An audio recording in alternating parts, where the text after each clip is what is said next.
girl living in a lonely world. She took the midnight train. What up? It's Jeff coming at you today from the studio. Here we're enjoying a brief respite, my son and I, between our twice workouts, which we've been ramping up the past month, living a very healthy lifestyle, no alcohol, no bad food, twice a day workouts, as though we are training for an Olympic event. And this Olympic event is, of course, the New Orleans Mardi Gras boot camp, which is coming up next week. Basically, we wanted to train to get into peak shape, so we have a strong foundation from which to deteriorate over the course of the week. We're going in next Wednesday. We're going in 2 days early for some personal time. This boot camp is actually a 5-day affair, which is different than the usual 3-day boot camp because it's quite a special time in the city of New Orleans, and we want everyone to be able to get the most out of it. So looking forward to that. By the way, interestingly enough, and I mentioned this on the live on Instagram if you saw that a moment ago, one of these, we capped the boot camp recently, but one of the students dropped out due to an ailment, which is known as simp incel anemia. Some kind of excuse, I have a girlfriend now or something like this. Probably not even true. Kind of like the kid from school who claimed he had a girlfriend that goes to a different school or something like that. She's real, I swear. I'd rather just not, whatever is necessary to not have to approach strangers. Whatever is necessary. I'll forfeit whatever is necessary. So if you are not a simp or an incel or suffer from anemia, now's your chance. You can pop on that last spot on the program. You can go to jefftheinperson.com, but I would suggest that you strike while the iron is hot if you're considering that, because, of course, the lodgings and the flights there are going to increase in intensity and expense as we approach the date. So having said that, like we look forward to this every year, and we do train for it like an Olympic event because it's very taxing. And when we're on these programs, we do give our all. I care almost more than the student does in many cases, I suspect. And the kids always telling me, you can't care more about this than they do. But, what are you going to do? So let's see who we got. We got Henny D says, I started watching you 8 years ago, Jeff. That's interesting because 8 years ago was the first time I ran a program in New Orleans during Mardi Gras. And my buddy James came along with me at that time. And he wore this alligator costume of his own creation, which was amazing. It was like this, it exposed his nipples, and he had like a red alligator dick. Or I guess it's called a cloaca or something like that. Every time he designs a costume, there's some sort of eye-catching thing in the groin area that draws your attention to that area.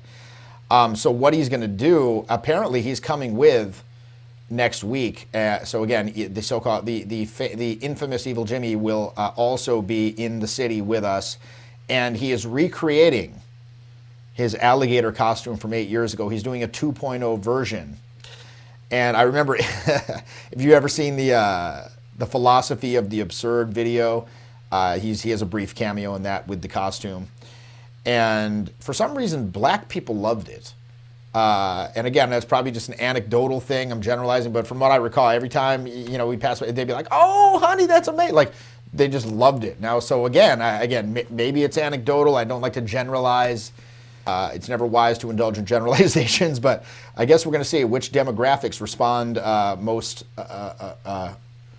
enthusiastically to the Alligator 2.0 costume next week. Mardi Gras, New Orleans. One more spot left on that boot camp. If you want to hit it up, you can apply to be on it. We can set up a call and see if it's a good fit. Go to jeffyinperson.com. And of course, in the description here, I've got a whole list of the upcoming boot camp dates going all over the United States. A lot of people have expressed to me, they said, Jeff, I kind of want to attend a boot camp with you. You one of the realists that's been doing it for 20 years. but I can't get into the United States. So I responded to that. We put up a Playa del Carmen, Mexico date in June. So if you're unable to get in the U.S., Playa del Carmen, Mexico, again, check the dates in the description below. Go to jeffyinperson.com if you want to sign up. So basically what I wanted to do here real quick, like I said, I'm about to go to the gym for the second gym trip of the day. And this guy said, OMG Danny says, I started watching you when you were in high school. Well, the internet didn't exist back then. When I was in high school, from the years of 1990 to 1994, there were bulletin boards. They were called a BBS, and they were text-based. And in fact, if you wanted to download a picture like a JPEG, it would often take several hours. And you'd have to make sure your mom didn't use the telephone during that time, because it was like a 9600 baud modem. So I find that unlikely unless you were observing me discreetly in real life. If you meant you were watching me in high school like that, then hats off to you, sir. Hats off. I hope you enjoyed the show. Hope you enjoyed the show. So I see that we got another comment here. Jeff from One Oust Writer. Jeff, will you make more reaction videos? They're really good. Actually, yes. So we got a couple of those coming up in the pipeline. My content schedule, I've got some reaction videos. I'm looking at my little whiteboard here. I've got some reaction videos. I've got one about making things harder than they actually are and how to fix that. I've got one about generating energy within yourself. I've got one about the Sigma male grind set coming up. One about relieving tension, physical tension, which results in inability to approach.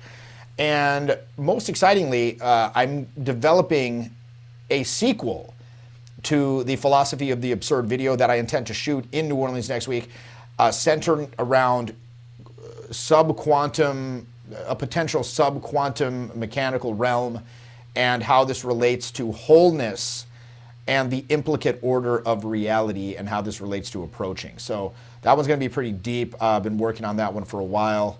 I think you're really going to enjoy that. But yes, this afternoon, I'm actually going to be shooting, after I get back from the gym, I'm going to be shooting another Californication reaction video. We're going through all of them. It's called Due Diligence. Again, people seem to like them. I seem to like it. There's a lot of insights, not just about the show, but they kind of spit.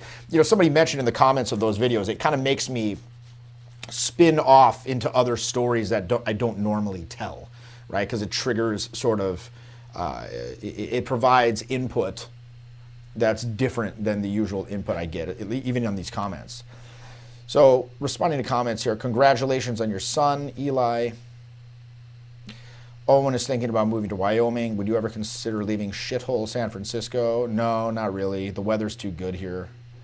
And I say it out of spite, quite frankly, because everyone hates me here and I hate everyone, and I'm not going to give them the fucking satisfaction. Yeah, I don't like heat. I don't like cold. It's always 72 degrees here, or 23 Celsius. I haven't taken a program yet, and I don't really want to. However, I would take one just to hang out with Jeffy for the night. By the way, I don't think I'm over any training. Would be a cool bonus. Okay. Well, you know, a lot of people have arrogant beliefs about their skill set, quite frankly. They think that I can figure it out myself, and you can. Could you figure this out by yourself? Absolutely. I'm living proof, right? Me and my cohort, my colleagues were living proof. You know, you could do it yourself, but you could also walk from Los Angeles to New York. You know, you could do that. That's a thing you could do if you had the time and you had the inclination. You could also ride a bicycle from Los Angeles to New York. You could also take an Uber, like the longest Uber ever or something like that. You could drive cross country. That would take you, 5 days. Or you could get on a commercial aircraft, and that's going to cost you a bit more, but you're going to save massive amounts of time. And again, people are arrogant about their beliefs. Most people are like, oh, I'm good.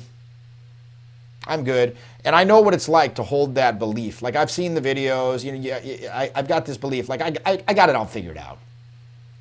but there's a certain voodoo element. And this was one thing I see on boot camp all the time. There's these guys, they come on, they said, oh, I watched all these videos for many years.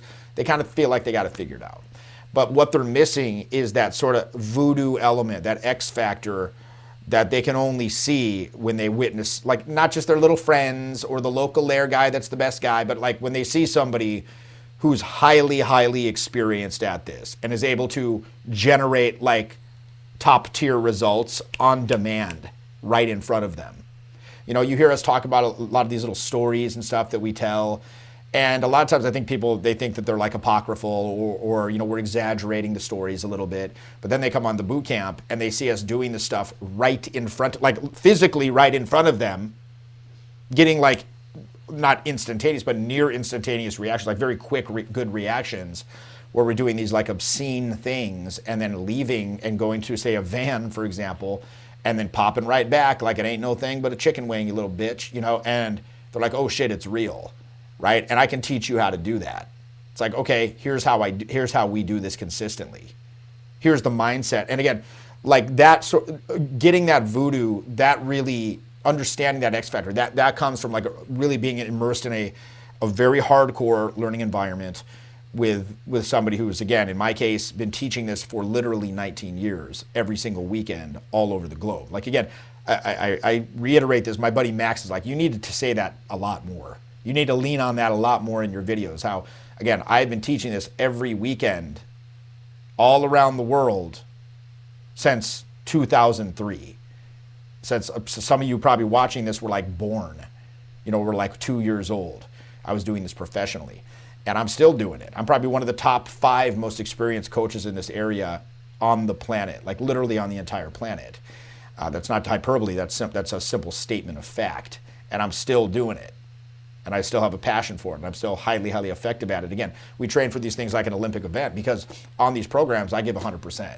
It's not like some bullshit where there's 30 dudes on the program. Like, we keep it intimately small, so you get a lot of personal attention. It's not, I'm actually there, and I'm actually doing it with you, as opposed to like the instructor who just kind of sits back or doesn't even show up until halfway through and makes his little coaches run it.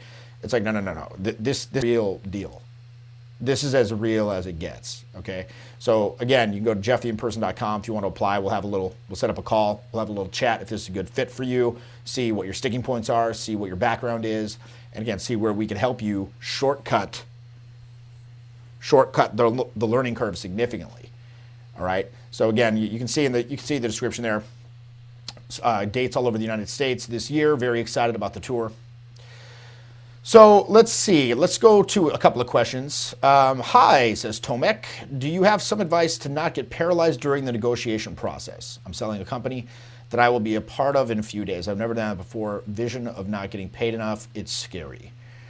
Well, yeah, when there's something at stake, it's especially any social interaction, whether it's a dating situation, which is very, very results oriented and thus very, very prone to judgment, and causing and fear of judgment, which results in paralyzing inhibition. There's so much associated with it, and there's so many like anxiety triggers that people a lot of times get locked up, or their demeanor and tonality becomes noticeably tense, stifled, and it causes this sort of second guessing, let's just call it, where it's giving a subcommunication that you are insecure, essentially, desperate, need it to work, and then this can sink the interaction. And this is something that I see not just in sales, and I've dealt with that a lot. Like I had to learn sales after I learned game, and there's of course a lot of those, but I noticed, because Owen always tells me, he's like, Jeff, one thing that's deeply ingrained in your personality is you have like a extreme disdain for being perceived as a value taker, right? So a lot of times I'd be on stage, say at an event, and I'm doing content, deep dive on content, and then it comes time to, okay, well, what are we here for? Ultimately, we're giving content at a free tour, but we came here ultimately to offer the programs that we have, the paid programs as well. And then when it came time to transition or shift gears into, okay, so here's what we have to offer, my demeanor would change. right? It'd be like, oh, okay, here now I'm doing the sales part now, and you could tell, and you could literally feel the energy in the crowd shift. And I go, oh, he's doing the sales part now, and people would get kind of bored. So I had to learn how to weave those two together. And then I think the most important thing, and this goes for dating as well, it comes from having a deep-seated understanding and belief in the value proposition for the client or for the person that you're approaching. Like, I know I'm for some, not for others. Some people are going to like what I have to offer. Other people are not. And if those people don't want it, I'm not going to be upset. I feel bad for them, actually. Not too bad. But, it's like, okay, you could have had a great service or experience. However, you have declined that, and that's fine. I get it. I'm for some, not for others. My programs are for some, not for others. But again, like, you just go up and you present what you got, and you have faith that some people are going to like it and some people aren't. Right? And again, like, as my buddy Derek used to say, when I go out, I'm not trying to find 10 people that think I'm sort of okay. I'm trying to find the one that thinks I'm amazing. And when you find that one person, and by authentically expressing yourself, putting it on the table without really concern or care about how it's going to be received, paradoxically, it tends to get a better reaction because it's non-needy. But when you do find that, so again, like when I'm out, I might say things that are kind of untoward, or I have kind of a dark sense of humor sometimes, and I'll say, some jokes about any number of unpleasant topics, cancer, abortion, things of that nature. And, you'll see sometimes, like I was in Scottsdale, and I was talking to this one girl, she was totally into it. Like, the friends loved me, we were kissing, this, that, the next thing. It seemed totally on, she's so much in common, this, that. And then I make one little untoward joke, and you see her go like this, like,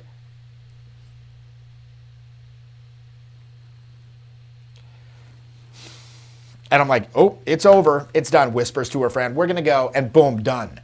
But it's like, oh well, if they didn't like that, there's probably 10 other things I'm gonna say between here and the house or the hotel that they're also going to take issue with, and it's not going to work anyway. So again, go up, understand the value proposition, present your case in a pretty, in an open way, and let them meet you in the middle. Now, when it comes down to again, getting to like dating, in the boot camps, I see it very often.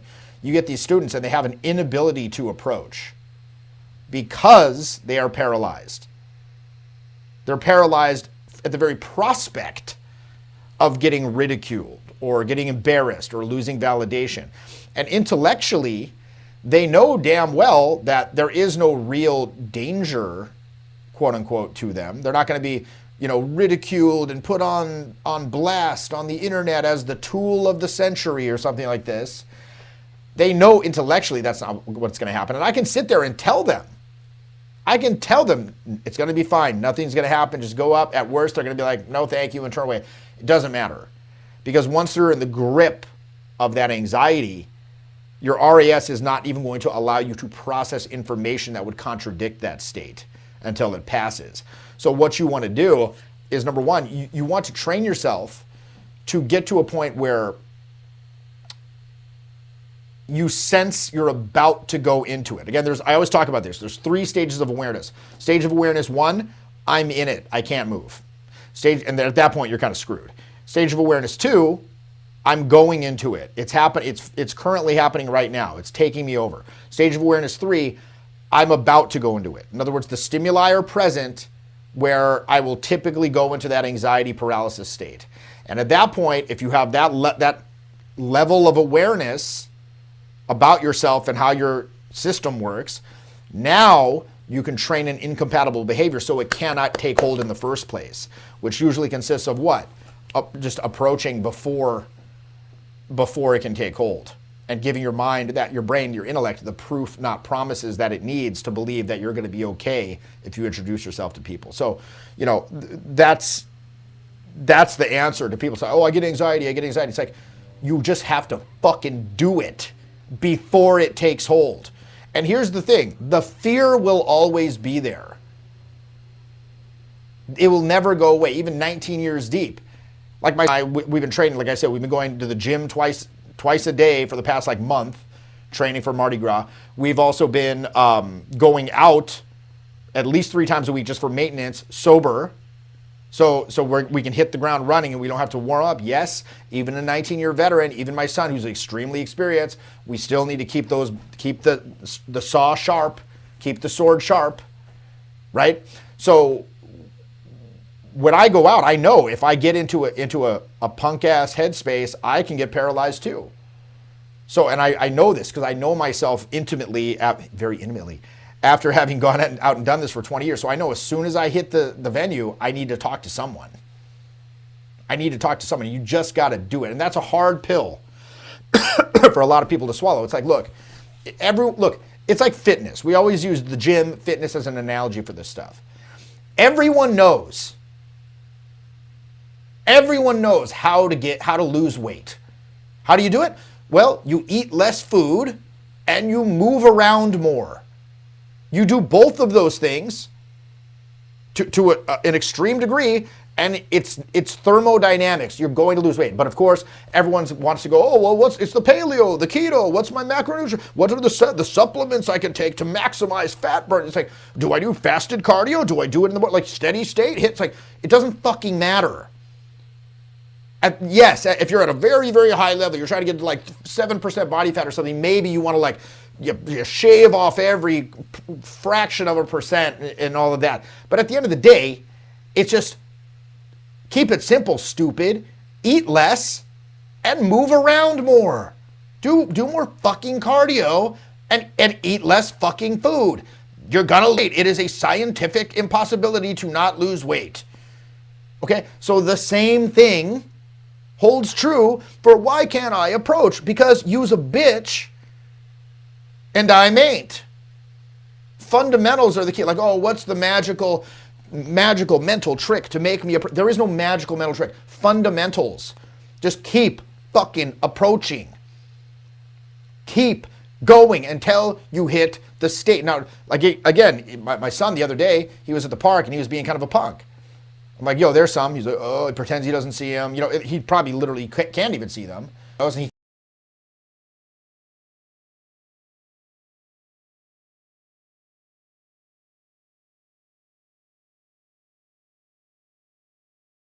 now for us, that was abnormal for him. For us, usually, it just takes me like 2 or 3. It's like, oh yeah, right. And then we kind of hit stride, and then we hear ourselves saying the right things and doing the right things, and we're, running with the wolves again. But again, when you first hit the scene, even as a 19, 20-year veteran, there's going to be a severe inhibition, probably. Like, it's really a homeostasis. It's a resistance to state change. It's like, I feel fine now. If I go talk to these people, they might like say, you're stupid or something, and I'll lose validation. Or they won't respond great. Okay, and again, that is a deeply installed anxiety trigger in the amygdala. Like, once these anxiety triggers are installed, they are impossible to get rid of. To the best of our understanding of neuroscience, which is, it's beneficial for us to like learn from potentially dangerous situations so we can avoid them in the future. However, in the modern era, modern day, very often the perceived danger is arbitrarily related to reality. So, but unfortunately, there it is, right? So how do you get over this? Again, much in the same. You lose weight, what do? You fucking move around more and you eat less. I have anxiety. You make your feet go up and you say something, even if it's unpleasant. You think it's pleasant to go to the gym twice? It's not pleasant. I feel like I've been beaten with sticks. Like, I've been placed in a burlap bag and beaten severely with sticks by a small Filipino man. I don't know why he's Filipino, or why it's a stick in a burlap bag, but that's what it is. But you know what? Again, I got to a point where I was like, just recently, it's like, okay, I don't like this excess adipose tissue I'm carrying around. Like the cool shirt I like to wear doesn't fit anymore. Enough. So what this really comes down to is emotional leverage. When you have the emotional leverage, you will do whatever is necessary until you're happy with where you're at. It doesn't matter if it's discomfortable. If it causes you discomfort, if it's upsetting to you, if there's strong inhibitions, it doesn't fucking matter. You're gonna do what is necessary in order to fix it. So you have to ask yourself, do you have the emotional leverage? Like, how badly do you want this? And I've said this many a time. I believe that a lot of guys that study this stuff, a lot of people that study this, they don't even really want to get better at it. They don't even want for example with dating. They don't want to date a bunch of girls. They don't want to do that. Well, why are they involved in this? Because they think it's cool. They think it's what a young man should do, to be cool, to be perceived as cool ladies' man or something like that. But they have like a low sex drive and they don't even really want it. So again, you got to ask yourself, why do you want this? Why do you want to do this? Right? So I believe it was Nietzsche who said, a man with a strong enough why can endure any how. You know what I mean? Like, so you've got to find within, and something Tony Robbins talks about a lot as well, finding the purpose, right? What is the purpose? Why are you doing this? How bad do you want it? And you got to get to a point where, like, I'm going to do whatever it takes. I'm going to approach as much as it takes to get into state. I'm going to step to it as much as it takes for me to learn, to recognize the patterns. Because one thing that we've always said that still holds true is this. In order to gain a noticeably improved social intelligence, you must have massive repetition of social interaction. You know what I mean? It's not going to be like one day a week at the gym. You got to go ham. You got to go ham. But of course, practice doesn't make perfect. Perfect practice makes perfect. So I see a lot of these guys, and they've been going out for years, and they're okay. Because if you go out for years, you're going to be better than someone who can't approach. But you still might not be hooking as consistently as you'd like. You still may not be feel an inability to move it forward in a way that's smooth. Inability to deal with sort of the end game logistical blocks and things of that nature. And that's where boot camp can come in. Because we're going to do three things. Number one, we're going to provide inspiration for you. We're going to demonstrate it right in front of you on the spot. On the spot, live, in a real, dynamic, real environment. And show you, yes, we can do this at will. You can too. We're not really doing anything that you couldn't. So this is real. Normal people can do it. Number two, give you clarity on what the steps are. Because a lot of times I think the biggest thing people are, I can get to an interaction, it goes good, but then I don't know where to take it. Right? So you will never, after a boot camp, ever be in a situation where you're like, it seems like it's going good. What now? You'll be like, okay, I'm on like step 2. I need to get to step 3. Okay, let's do this, X, Y, Z. Let's exhibit this behavior. Let's take these actions. Okay, now we're on step 3. Now we're on step 4. Like, you'll never be lost. You'll have clarity on what the steps are, what the conventions and waypoints of these interactions are. Number 3, we're going to, or actually that is kind of number 1, inspire, give you a clarity. Number 2, we're going to push you. We're going to push you far beyond your conditioned limits. And get you to create, while creating on the program, this non-judgmental space that allows you to make that leap through the fear, make that leap through the anxiety into the unknown, which is where all of the learning happens, which is where all the growth happens. All growth happens in the unknown, right? The only useful exercise is one that you can't already do. If you could do it, it's not gonna cause any growth, right? So we're there to push you, okay? Number 3, we're there to provide descriptive feedback, which is actionable, like very clear, very descriptive feedback, again, from the eye of a 20-year veteran who's been teaching this for 20 years. And again, I'm looking for about 60 different things. And okay, so here's some actionable feedback that's gonna make the desired change available to you going forward. So again, very comprehensive. Most of the programs are 3 days, and I've had students many, many times I had a guy send me the other day. He's like, I got the best girlfriend I've ever had, hottest, most interesting, most compelling girlfriend I've ever had, all thanks to boot camp. Many guys say, I took boot camp with you 10 years ago. I look at my life as before Jeffy and after Jeffy. As ridiculous as that sounds, yes, that's a real thing. And then of course, I had a guy recently send me a picture of his child. He said it was all thanks to what I learned on the program, blah, blah, blah, blah. So again, this is actual life transformative stuff. This is why I continue to do this, because I know the outcome, right? This is why I love this, because I know the outcome. You might not believe in it. You might not believe in me. You might not believe in yourself, but I do, because I see it every weekend. All right, so let's take a couple more comments here, and then I do have to go to the gym. Owen wants to move to Wyoming. Okay, this is the first I've heard about it. Have you heard about West Elm Caleb that was trending on TikTok? No, I deleted TikTok. I felt that it was um, it was fucking up like my brain chemistry, particularly in the morning. Favorite clubs in SF? I go to the marina. That's where you're gonna find the most populated area and the best quality.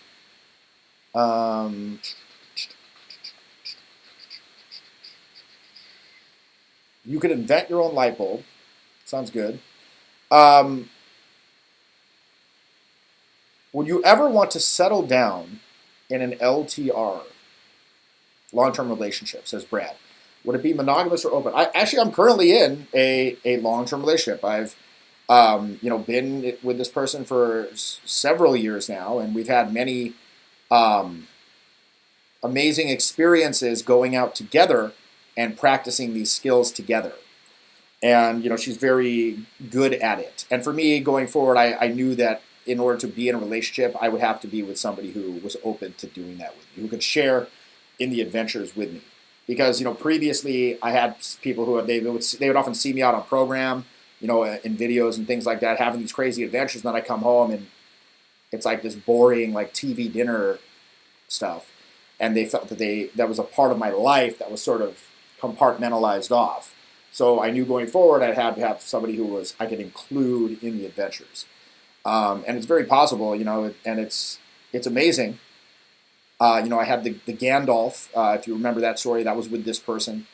The hot tub, three-way. Also had a fivesome with me and four other females in the bed with avocado oil, which is a whole ass thing. But yeah, that's kind of my solution to that whole dilemma. Brad Smith says, some coaches refuse to do anything on boot camp and say, this isn't for me, it's for you, bro. Yeah, that's actually true, and I've heard a lot of these. I've even been that guy at some points.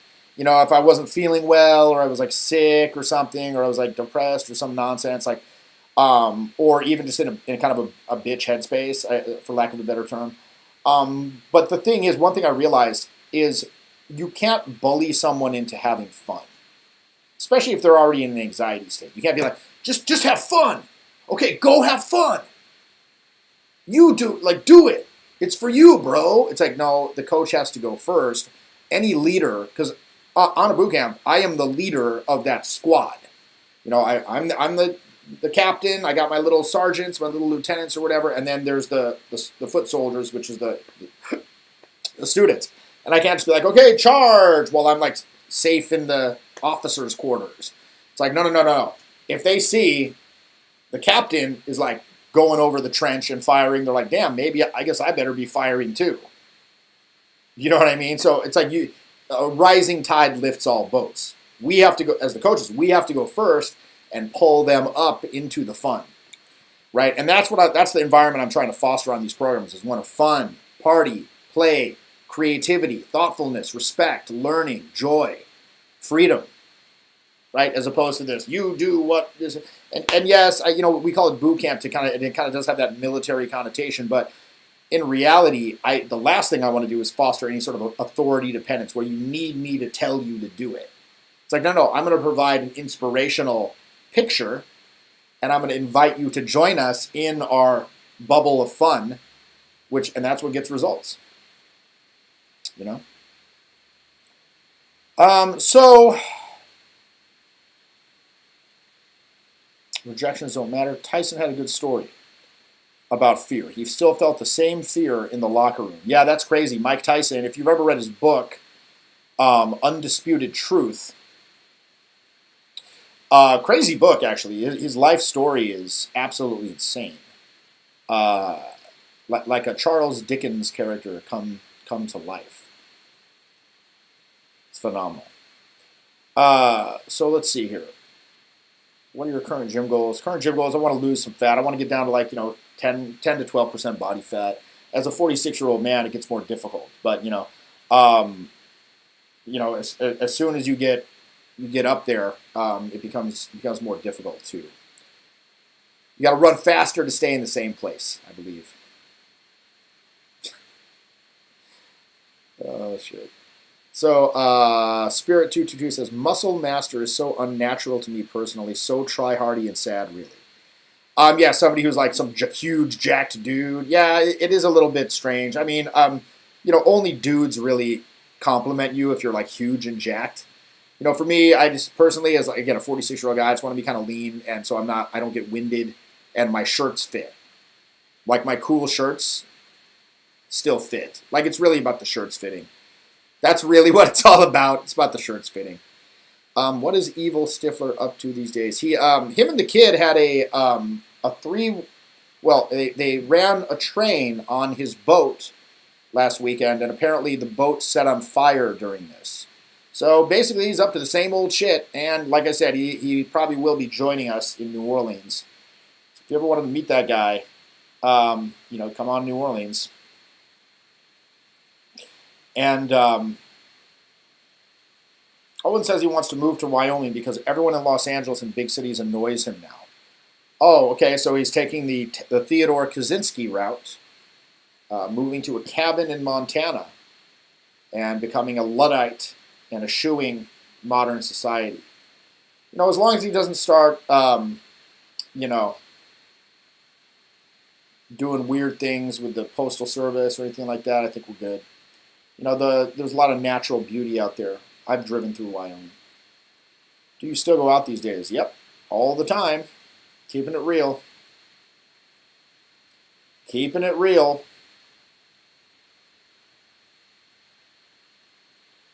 Do you meditate regularly? I believe that meditation is probably outside of actually going out and things like that, it is the single best thing that you can do in order to improve your access to intuition, in order to improve, it's been positively correlated with many, many indices of mental functioning, of high mental functioning, from cognitive function, memory, et cetera, et cetera. And then furthermore, I think that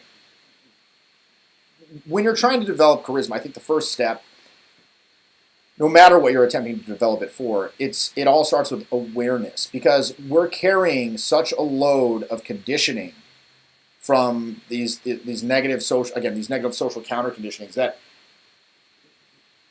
we're largely unaware of how they're affecting us on a day-to-day basis, right? You've been holding these tensions that result from the negative conditioning around expressing yourself, around being free socially. You've been holding these close to yourself and holding them as necessary and useful for your well-being for so long that they are largely now below your threshold of awareness, and you're not even aware of them. So a lot of the work that we do is making you aware of, first of all, the mechanism of control, right? Intellect senses you're about to do something that's outside of your comfort zone, right? Oh, this might make me appear foolish or pushy or aggressive or silly if I do that. Shut it down. Shut it down with physical tension, then physical tension comes into play. But again, this is not intellectually thought out. The controlling chain of events, it's not verbalized in your mind. It's just this right-brain, culturally conditioned error. So again, through a lot of the work we do in the mentoring and a lot of the work we do in the field on boot camp, it's designed to basically put one way, to diagnose and pinpoint how these tensions are manifesting, so you can see the chain of events that leads to it. And then once you're aware of that chain of events, now you can start releasing it and or training incompatible behaviors, right? So again, awareness is the first step, but important to note here, awareness without guilt, like, oh, I fucking suck. These tensions and these inhibitions represent some inherent failing on my part as a person. No. It's the human condition. Everyone has this to a degree, one degree or another. Okay, I understand that. It was useful to me at one point. Now I'm developing in a new direction, and I'm not this victim of my history anymore. Now I can start making choices that stem from my own desires. That I can start making my own choices and move forward in a positive direction, a very positive direction, while still honoring that they were useful to you at one point, right? So you get the awareness, you pinpoint where these tensions lie, you start to release them, and then you replace them. And then, of course, you expand your dynamic range of what you can do, of what you can do in field, of what you can do with your voice, your face, your body, of what you can do with your intellect as you are in process in terms of technique, what you can do with your intuition in terms of just firing off things to say and being witty on the fly. And then, of course, understanding how to move things forward smoothly, right? Well, anywho, like I said, I just wanted to make this kind of brief. Oh, damn, it's been 40 minutes. You know, always happens. So I'm going to pop off to the gym. Look for the next Californication reaction coming up soon, very soon. The kid and I are probably going to be recording that right after I get back from the gym, and it should be up probably early next week, maybe Monday.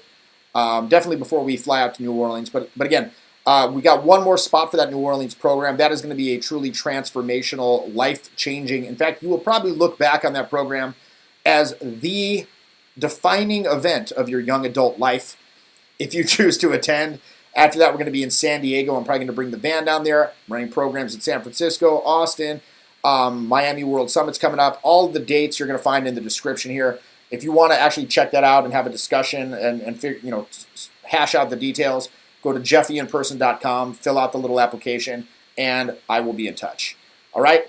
Thank you for joining us on this wonderful Thursday afternoon. God bless.